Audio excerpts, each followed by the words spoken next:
I don't like making these kind of videos, man. Like, people think I like doing this shit. I really don't. Like, this is not my dream. My dream is not to talk down on Sonic. Like, honestly, it's not. Oh my god. Alright, so it seems the Sonic Symphony has got people hooked on a drug more potent than Coke, than heroin. A drug known as the Sonic. Because it seems, ever since we got the Symphony, people seem to have forgotten where the fuck this franchise is. Because Sonic fans are comparing Sonic to Mario again, and this time, they think they've won! They think they've won! It's actually baffling. For the record, I enjoyed the Symphony. I mean, all three sections had something of value to offer. The orchestral part was great. I love the orchestra. I still think they held back too much on the adventure era. I guess saving it for Crush 40, but I would have loved to hear more adventure era stuff, especially heroes in the orchestra part. They did 06 justice though. And then obviously Crush 40 stole the whole show. I think that was the best part of the Symphony. And of course, Otani was there too, and they had endless possibilities, so their section had something of value as well. But I mean, what's going on right now is next level, because people are starting to feel like we're eating good. Like, we're good. Like, we got a Symphony, we got Sonic in like 10 other random games. Like, we must be eating, right? I saw this, someone sent this one to me, and it's a tweet of basically someone saying, I had to say it, but Sonic's 30th anniversary is greater than Mario's 35th anniversary. A post that almost 4,000 people agree with, so I'd say that a lot of people feel the same way, right? Which, okay, like, for those of you who don't know, Mario's 35th anniversary was last year, so 2020. So they're comparing Mario's 2020 to Sonic's 2021, basically, to say who had the better anniversary year in terms of content. And it only gets more crazy from here. Like, obviously this person's a Sonic fan, so they're biased as fuck, you know, and you can see here, you got that meme, you know, the Chad animal and then the Forces Tails animal, and it goes, hello, here is a new classic collection, a game remaster, and a sneak peek at a new upcoming game in 2022. We will also have 2-hour symphony on iconic Sonic soundtracks featuring Crush 40 and Tomoyo Otani looking back through Sonic's greatest adventures. Stay tuned for more information on Sonic Prime coming 2022. The Sonic Movie 2 will also release in April 2022. Minecraft will also be getting Sonic DLC, and then Mario's version. You get a $60 collection of 3 old games, but it's only for a few months, LOL. Some Mario Kart toy and another port, but this one has good. I mean, the bias here is, you know, teenagers. I'm sorry for the teenagers who are a bit more mature than this, but I mean, the bias here is clear, right? I mean, we have gotten to the point, and I don't want to blame the fans for this, because this is not the fans' fault, but we have gotten to the point where the main series is no longer main.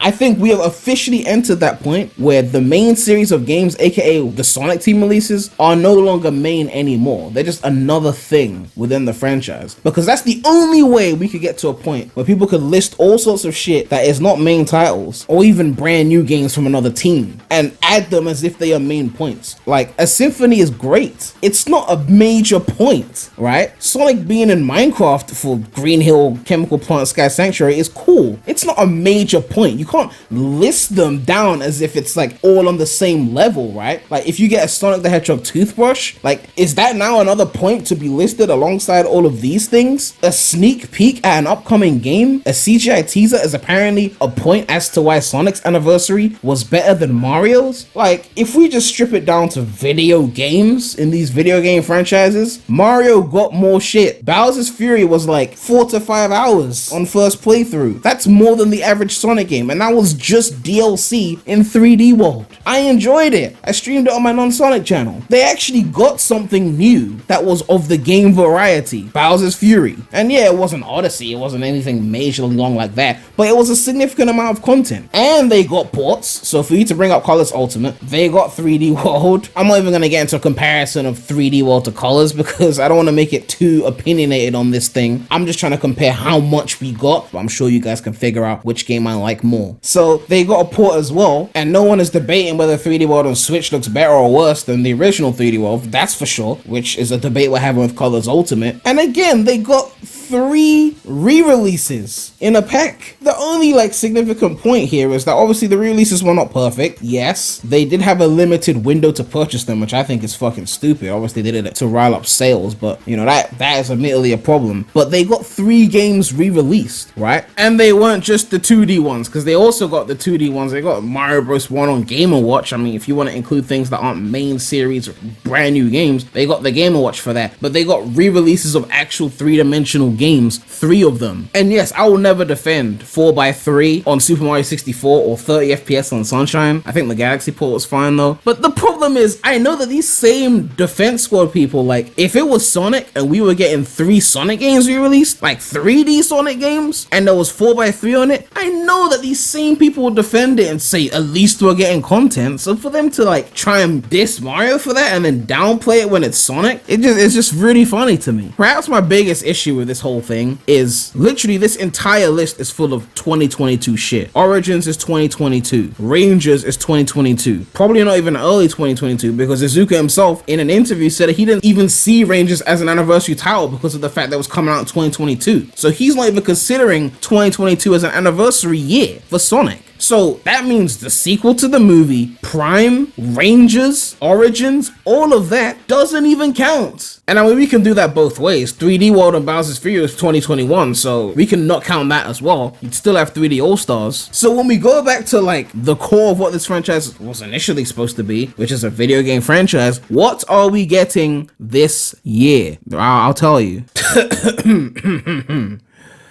Just colors, okay? Just colors. That's it. I mean, if you love colors, that's cool. I'm not saying you shouldn't enjoy the game. People seem to think, or some people seem to think, that if I state my opinion on my YouTube channel, that apparently I'm trying to tell it to you as fact or make you believe me by force. Like, no, think for yourself. I'm just sharing my opinion. At the end of the day, the only thing we're getting this year is colors. Game-wise, if we compare that to Mario, who got 3 other re-releases in one pack, we've still lost. We've still lost. Like, I don't even see how this is a consideration. Like, the games are supposed to be the priority, but apparently these people, like, if you're like 15 right now, you weren't even old enough to remember a time when we got a significant amount of video game content for the franchise the way we used to get up until about like after Generations came out, and then everything just slowed right the fuck down. So like, trying to explain it to these people, they don't really get it because they don't actually remember how much content we were getting. To get to a point where we're in an anniversary year and the only thing we're actually getting in an anniversary is a re-release of Colors, I just find it so funny that you thought you could compare that to Mario that got 4 re-releases in their anniversary year on console. This is like when you're on a diet and you want to feel like you're eating a lot, like a big bowl of food, so you put like a tiny amount of carbs in the plate, like tiny amount of rice, small amount of chicken, and then you overload the plate with a shit ton of salad just so it looks like full and rich. You're like, yeah, I'm eating good, it's a big meal. In reality, that meal is not even 500 calories, but you just need to convince yourself of it because you need to feel like you're eating. Just simply off of the anniversary years themselves,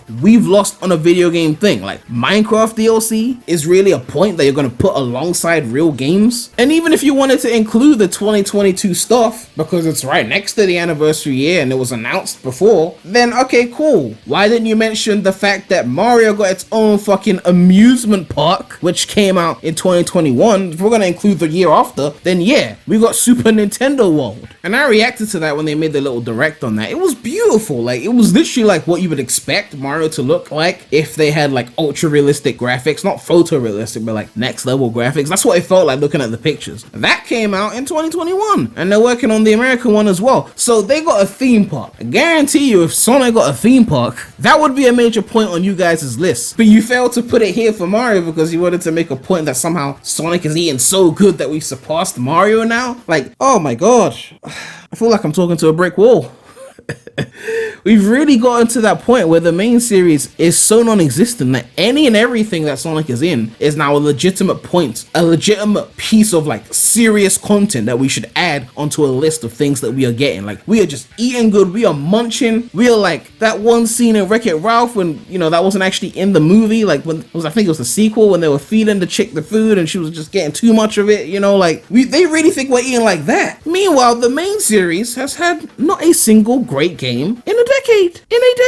Sonic Team has done nothing since Generations. And I mean, this is exactly what I said last year. Like, I said these things before. Like, I made a video about this. I said they are doubling and tripling down on all these things to mask the fact that we're getting nothing of significance, of quality in the main series. And they've done a good job because people are falling for it. People have forgotten that we're actually, in fact, not getting great games because we are getting Sonic placed into other people's great games. Even Sega studios own other franchises that are doing better games than Sonic right now. They're being placed into any and everything. 2 Point Hospital, which did well. The Judgment sequel, I think Sonic's gonna be in that, which is, part of the whole Yakuza spin-off thing, which Yakuza's doing well. Monkey Ball Banana Mania, which is a remake of the first 3 Monkey Ball games, that's gonna do critically well, and Sonic's been placed into that, as well as Tails. Sonic was in Fall Guys, like, he's been in all these things. It's just, maybe you don't care. Maybe you don't care. Maybe you could live, as a Sonic fan, maybe you could live without Sonic having another great 3D Sonic game ever again, as long as he's visible and successful in other entities. And if that's you, then cool, then you're gonna be happy. I'm not here to knock on your happiness, but it feels like a lot of people are just supporting whatever good thing Sonic is in just so they can say Sonic is good, but deep down they still want the games to be good, but they're just trying to like shut that part of their brain down, because it's like, if we focus on the games, then we have to face the reality that Sonic is not in a great place right now. So if we just focus on the cameos in other franchises and the merchandise and the fact that we got good music, or so much good music that we can have a great symphony, then maybe we'll forget that Sonic is currently not doing what it should be doing, which is having a successful main series and having a certain amount of video game content to keep us salivated,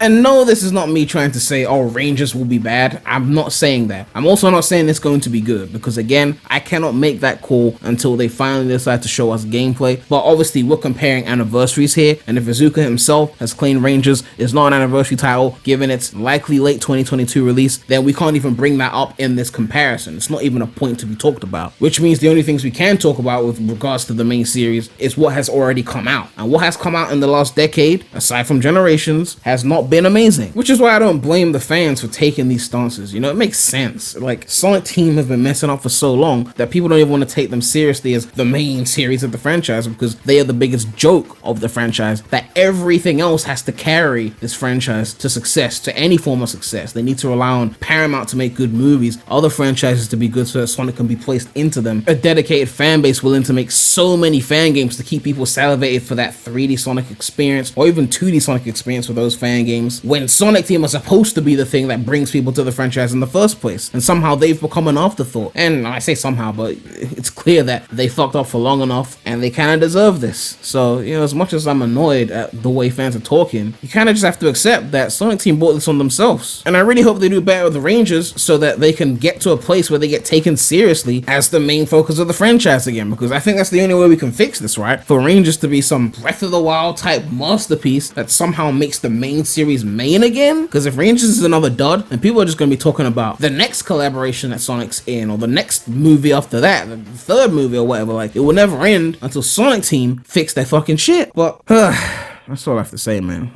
Let me know what you guys think about this situation. Do you think Sonic has somehow passed Mario in terms of anniversary comparisons? You can answer this based on a video game perspective as well as in general. I would have to say no. Obviously, that's not clear from watching this video. Obviously, it's an opinion. I have biases. If it wasn't Colors getting re-released and it was Unleashed, maybe I'd be a bit more happy. I still wouldn't say they beat Mario if it was Unleashed, but I'd be way more happy, I guess. But either way, yeah. Make sure to like, comment, subscribe, hit that bell. Make sure to check out the non-Sonic channel. The link will be in the description.